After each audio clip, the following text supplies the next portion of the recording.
Olá,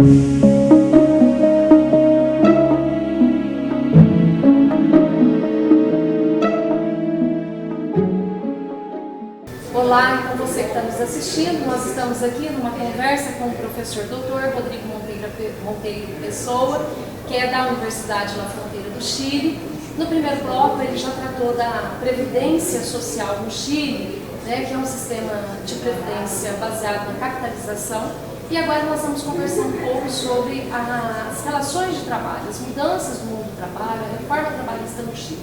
Professor, você poderia comentar como que está a questão das relações sociais de trabalho, direito do trabalho no Chile, a reforma trabalhista que teve, quais foram as mudanças que ela propôs, né, e efetivou? Perfeito. O Chile ele tem um conteúdo do direito do trabalho, se a gente fizer uma comparação com o Brasil, bastante menor.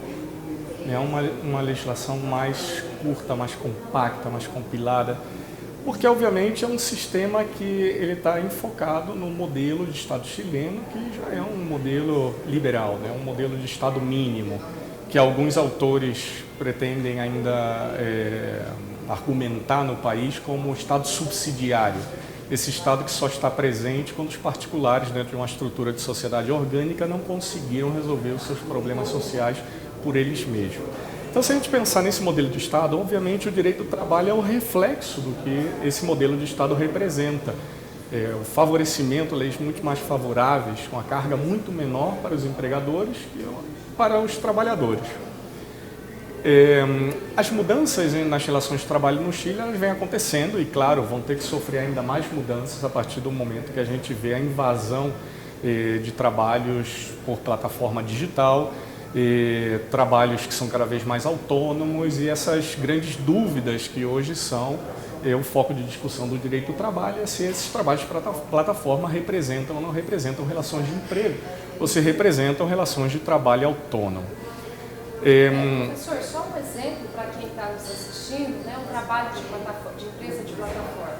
Né, eu acho que o mais disseminado é o Uber. Exatamente, né, não é o único. Se puder dar um exemplo para as pessoas poderem identificar. Claro, vamos identificar o seguinte, se a gente quer falar um pouquinho de contrato de plataforma, a gente precisa identificar que existem 3 mercados dentro dos trabalhos de plataforma. E existem também 3 atores diferentes dentro do contrato de plataforma. A gente tem as plataformas de marketplace, que o foco dessas plataformas está em algum bem subutilizado que eu quero vender, um bem usado, ou que eu quero disponibilizar para que alguém mais possa fazer o uso desse bem que eu não estou fazendo nenhum tipo de uso. Essas plataformas de marketplace poderiam ser, por exemplo, o Mercado Livre, o eBay. Eu tenho, por exemplo, um celular velho, comprei um celular novo, é um bem subutilizado, eu não vou ficar com ele dentro de casa, eu quero vender, mas não significa que eu vou ser um vendedor. Ou que eu vou começar a fazer uma atividade com uma certa habitualidade, que eu vou me transformar em um trabalhador autônomo. Eu só quero vender um bem. Esse é um marketplace. A gente tem outro tipo de trabalho de plataforma, que é a economia colaborativa. Vamos pensar, por exemplo, no Airbnb. Nesse caso é a mesma coisa. O foco da discussão está no bem. Não me interessa ao prestador de serviço. Às vezes eu nunca vejo nem a pessoa que é dona do apartamento que eu estou alugando no Airbnb. Ou, por exemplo, outras plataformas, a gente tem no Chile o Arriendas.cl, que a gente deixa um carro em algum lugar, alguém vai lá, pega a chave, aluga ele pelo dia, depois deixa o carro em outro lugar e alugou o carro. E às vezes eu posso nunca ter contato com a pessoa que alugou esse carro. Eu não estou interessado numa prestação de serviço, estou interessado no bem. Essa plataforma também de economia colaborativa, a gente tem que ter cuidado, porque a gente não pode gerar barreiras de entrada. De repente eu sou um particular que não tem nenhum interesse de lucrar com essa atividade, não vou me transformar em um trabalhador autônomo. Às vezes eu estou somente colocando um bem à disposição para pagar um custo, por exemplo, de manutenção de um bem ou da compra de um bem. Comprei um apartamento e eu vou alugar ele através do Airbnb para que eu possa pagar, né, um crédito hipotecário desse bem e etc. Mas eu também posso ser um trabalhador que quer ter uma atividade lucrativa com isso. E nesse caso eu vou ter sempre que verificar qual é o foco da plataforma. Se a plataforma tem um foco no bem, não interessa a prestação de serviço. Você é um trabalhador autônomo e não um trabalhador subordinado. Aonde a gente vai encontrar a maior quantidade de dúvidas são nas plataformas de crowdsourcing. ou crowdwork, que seriam trabalhos de multidões. Essas plataformas são Deliveroo, Globo, Pedido Já, Uber Eats, Uber. O foco dessas plataformas está na prestação de serviço, não está no bem. Então, na realidade, a gente não pode dizer que, por exemplo, um trabalhador Uber, a única coisa que ele está fazendo é prestando o carro dele para uma pessoa. Não, porque a pessoa não está pegando o carro, não vai dirigir ela mesma para poder chegar no ponto que ela gostaria. Ela precisa que alguém faça isso por ela. E, além do mais, a gente tem que ver que essas plataformas têm uma certa exigência de um estándar de qualidade. Então, ela não é uma plataforma simplesmente, ela é uma prestadora de serviço, porque ela tem todo o interesse do mundo que qualquer cliente dessas plataformas esteja seguro de que a prestação de serviço vai ter um estándar de qualidade cada vez que for solicitado por aquele que tem interesse nesse tipo de serviço, serviços de entrega, serviços de transporte e etc. Então, a gente vai ter uma representação de 3 atores diferentes. Os particulares, que não têm nenhum interesse em ganhar dinheiro, em fazer dessa atividade de uso de um trabalho de plataforma de forma habitual e com um ânimo de lucro. A gente vai ter trabalhadores particulares, que a gente vai encontrar, principalmente esses autônomos, nos outros 2 tipos de mercado de plataforma, marketplace ou economia colaborativa, que querem fazer isso com habitualidade, mas com cuidado, porque o foco dessas plataformas está no bem e não na prestação de serviço. E aí a gente entra no tema do crowdsourcing, que vão ser plataformas onde o foco está na prestação de serviço, e a gente já pode começar a verificar que uma série de exigências para cumprir com um determinado estándar de qualidade, a gente está gerando uma subordinação na prestação desse serviço. A grande jogada que quer essa implementação tecnológica hoje em dia, colocar na cabeça das pessoas que, na verdade, eles são sócios, são empreendedores, quando na realidade a gente está gerando uma sorte de precarização dessas relações, é que não existe chefe. Mas cuidado, a gente não pode pensar nos modelos de empresa, né, da primeira revolução industrial, essas empresas enormes, centralizadas, com aquele chefe direto, que ia coordenar o meu trabalho, que ia dizer para mim o que eu tinha que fazer, que ia exigir o cumprimento do meu horário. A gente ainda tem esse chefe, só que esse chefe está se transformando em um algoritmo. Essa é a vontade do chefe. O algoritmo ele não nasce sozinho, gente. A inteligência artificial ela é uma base de dados, que através dessa base de dados ele vai poder fazer um silogismo com essa informação que foi alimentada no algoritmo. Ela não vai gerar uma vontade própria. Isso é a vontade de alguém. Então, eu vou determinar qual é o estándar de qualidade que eu quero, quais são os programas de incentivo que eu tenho para fazer com que as pessoas que prestam esse serviço sempre estejam à disposição. De uma forma que, apesar de que eu não exijo, por exemplo, que eles cumpram horário, eu tenho uma forma de garantir que eles sempre vão estar trabalhando para mim. Então, essa manifestação de vontade de um empregador já está dentro de todos os elementos de silogismo do algoritmo, que é quem vai negociar o preço, né? O prestador de serviço. Se ele fosse um trabalhador autônomo, quem negociava o preço do contrato de transporte era ele diretamente com o cliente. Né? E, na verdade, esse cálculo é feito automaticamente segundo a análise econômica que a própria empresa já fez e colocou no algoritmo, de que quando você tiver tantos quilômetros, vai cobrar tanto, e o Uber sempre vai cobrar uma porcentagem disso aí. Então, quem é o verdadeiro detentor do meio de produção? É a plataforma. Eu poderia prestar o serviço de transporte sem o Uber, fazendo a mesma concorrência? Não poderia. Eu não posso sozinho, sem a plataforma, fazer concorrência a Uber. Eu posso fazer concorrência a Uber com outra plataforma. O meu carro não é o meu meio de produção. A plataforma é o meio de produção. O trabalhador autônomo, ele trabalha por conta própria. Ele não trabalha por conta alheia. Certo? Então, o trabalhador, se fosse autônomo, o sócio-condutor fosse autônomo, então ele era dono da marca. E o trabalhador não é dono da marca. Inclusive, essas que fazem entrega, Deliveroo, Globo, etc., dizem que o entregador não pode usar a marca de outra empresa quando fizer uma entrega para Rappi, por exemplo. Se ele trabalha para a Rappi, ele usa uma mochila que deve ter dimensões que a Rappi diz que tem que ter, as características que a Rappi diz que tem que ter. Ele tem que cumprir a entrega em um determinado prazo que a Rappi diz que ele tem que ter. e ele não pode estar usando uma mochila de Uber Eats para fazer entregas para a Rappi. Então, são pessoas que não são donas também da marca, não são donas do meio de produção, não podem negociar o preço do serviço que eles estão oferecendo. E existem estándares de qualidade que têm que ser observados e existem barreiras de entrada e condições de saída. Ou seja, a partir do momento que o algoritmo começa a verificar que a pessoa está sendo mal avaliada ou que não está cumprindo com as exigências, não é qualquer carro que pode entrar para fazer serviço de Uber.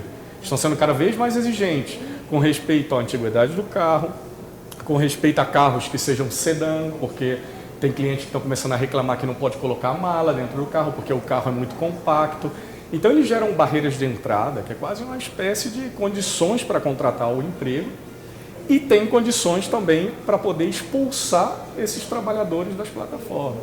Então, quando a gente começa a analisar o crowdsourcing, a gente começa a verificar que ele está muito mais próximo à relação de emprego, e se o critério que a gente analisava antes era a subordinação, essa subordinação hoje está se transformando em uma subordinação por algoritmo. Professor, é uma análise interessante, porque para os trabalhadores que estão prestando esse tipo de serviço, eles estão se vendo como empreendedores. Até porque, por exemplo, no caso de um motorista de Uber, ele tem que fazer um investimento. Ele tem que ter o carro, ele tem que alugar, ele tem que ter o celular, ele tem que ter a internet, ele tem que ter a água, ele tem que ter uma organização para ele poder prestar aquele serviço. Então ele não está se vendo, né, como uma relação de emprego. E aí ele tem aquela dimensão de que ele vai escolher o horário, né, de que ele vai trabalhar a tal horário. Então, eu acho que a gente tem também um impacto muito grande para a subjetividade da classe trabalhadora. Exato. Isso é interessante porque essa é a grande jogada do capital. O capital conseguir convencer as pessoas que elas já não são mais trabalhadores subordinados e que eles são empreendedores. E pensar que eles são donos realmente dessa relação que está sendo uma relação de emprego com contratos de plataforma. Então, o capital vai querer convencer os trabalhadores que é assim porque é conveniente para eles. Quando eles estão economizando de não ter veículos próprios, de não ter celulares próprios, de não pagar a conta de celular dos trabalhadores que precisam estar conectados o tempo inteiro, de não estar pagando pela jornada passiva, quando eles não estão prestando serviço, estão esperando que alguém envie para eles um pedido. E, na verdade, para o trabalhador, a hora está correndo. O dia não vai parar, o relógio não vai parar enquanto eles não tiverem pedido, vai seguir. E essa jornada passiva ninguém está remunerando, ninguém está pagando para eles. Então, isso é interessante para o capital, porque o capital vai se livrando de certos custos, transferindo essa responsabilidade para os trabalhadores, e se eles fizessem uma boa conta, se eles pegassem um lápis, botassem aí a maioria dos serviços por um mês de trabalho e fizessem um levantamento de todos os custos implicados nessa prestação de serviço dele, ele ia começar a verificar que, na verdade, ele não está ganhando tanto.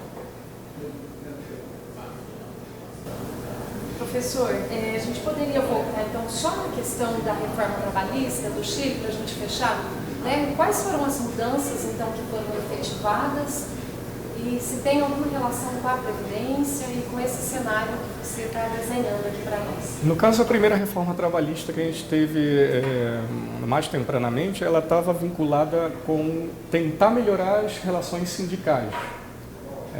São relações que estão bastante precarizadas no Chile. Isso foi em 2016 e entrou em vigor em abril de 2017. Essa tentativa queria trazer um pouco mais de força sindical ao país, que não teve resultados. É uma reforma bastante criticada. A participação sindical no Chile é bastante pequena, apesar de que ratificamos a Convenção 87 da OIT sobre liberdade sindical. A gente tem uma participação aí que beira os 15% das empresas do país, por uma série de exigências que tem para formar sindicatos. Não existe negociação coletiva por rama de atividade, né? Cada empresa vai negociar com o seu sindicato se tiver presença sindical, e tem uma grande massa de empresas que, na verdade, os trabalhadores nunca tiveram a presença sindical e nem negociaram coletivamente. Então, o foco dessa primeira reforma foi tentar potenciar um pouco mais as relações sindicais, que não funcionou. E agora a segunda é chamado Plano de Modernização Laboral, que está entrando nessa onda do flexi, a flexibilidade. Inclusive, esse projeto está em discussão, está avançando, e um dos pontos que a gente critica bastante já desse projeto é o novo artigo que vai querer tratar dos contratos de plataforma digital, fazendo uma presunção de que as pessoas que prestam serviço por plataformas digitais não têm uma relação de emprego. Ou seja, uma presunção. Claro, vai deixar uma última linha aí dizendo, salvo que cumpra as condições do que seria o artigo 7º do Código do Trabalho chileno, que é o que vai definir o trabalho subordinado. Mas é perigoso esse tipo de artigo porque ele está indo contra um princípio do direito do trabalho, que é o princípio de indúbio pro operário. Se vocês têm alguma dúvida, vamos em favor do trabalhador. E, na realidade, ele está dizendo que não. Se você já está prestando contrato por plataforma, a presunção que a gente tem é que você não é trabalhador, salvo que você prove ao contrário, devolvendo para o próprio trabalhador, que é a partícula suficiente dessa relação, a necessidade de provar que ele estava dentro de uma relação subordinada para que esse trabalho de plataforma possa ser reconhecido assim. Então, eles estão entrando na onda da flexibilidade de jornada, novos tipos de contrato flexíveis, e eu acho que isso não vai ser responsável por uma melhora nas condições de emprego, que já são bastante precárias, e nem para os níveis de desemprego, que já são bastante altos, e para os níveis de informalidade, que também são bastante elevados. Professor, então, muito obrigada. Para finalizar, eu pediria só para você deixar uma mensagem para a sociedade brasileira, que está vivenciando aí um momento de possível mudança no seu sistema de previdência.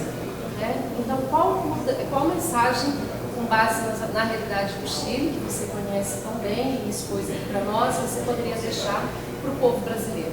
Para o povo brasileiro, eu tenho que dizer que lutem pelos seus direitos. Não deixem que passem um trator em cima do que foi o projeto Seguridade Social e continua sendo o projeto Seguridade Social no Brasil. Eu tenho 8 anos no Chile e estou vivenciando esse processo diariamente. Eu vejo as dificuldades de perto e, na verdade, me dá uma sensação de muita tristeza saber que isso poderia passar com uma sociedade e com um país tão bonito como é o Brasil. Então, tenham discussões maduras, analisem desde vários pontos, várias perspectivas, não só a perspectiva econômica, mas também a perspectiva dos direitos, do papel do Estado. Analisem com cuidado, é necessário reformas, todo sistema previdenciário necessita reformas, mas não podemos aceitar um trator destruindo tudo que já foi construído nessa sociedade democrática. Tá certo, professor? Então, muito obrigada por ter socializado aí os seus conhecimentos. Eu acho que é tão importante para a gente poder compreender o que está se avizinhando aqui para nós, por ter se disponibilizado com tanta cordialidade. Tá? A gente Isso, agradece. é um prazer. E a gente então pede para você que está nos assistindo para dar o seu like, se gostou desse vídeo, compartilhe e também deixe sua mensagem para que a gente possa ir aprimorando esse trabalho. Muito obrigada.